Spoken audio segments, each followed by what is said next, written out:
ઉત્તરાયણ પર્વની ઉજવણી કરતી વેળાએ આ વાતોનું ખાસ ધ્યાન રાખજો। વડોદરા શહેર પોલીસ કમિશનર દ્વારા ઉત્તરાયણ પર્વને ધ્યાનમાં રાખીને એક જાહેરનામું બહાર પાડવામાં આવ્યું છે, જેમાં 7 મુદ્દાઓને આવરી લેવામાં આવ્યા છે।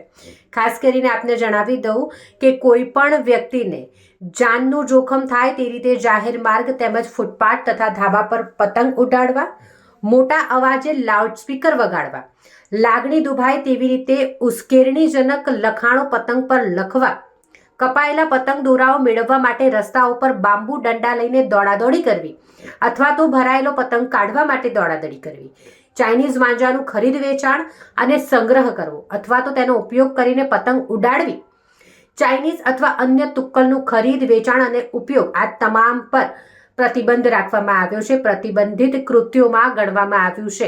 જાહેરનામામાં આ તમામ મુદ્દાઓને આવરી લેવામાં આવ્યા છે। જો આમાંથી કંઈ પણ કરતા પકડાયા તો શિક્ષાત્મક કાર્યવાહી માટે તૈયાર રહેશો। 16 જાન્યુઆરી સુધી આ જાહેરનામું અમલમાં રહેશે।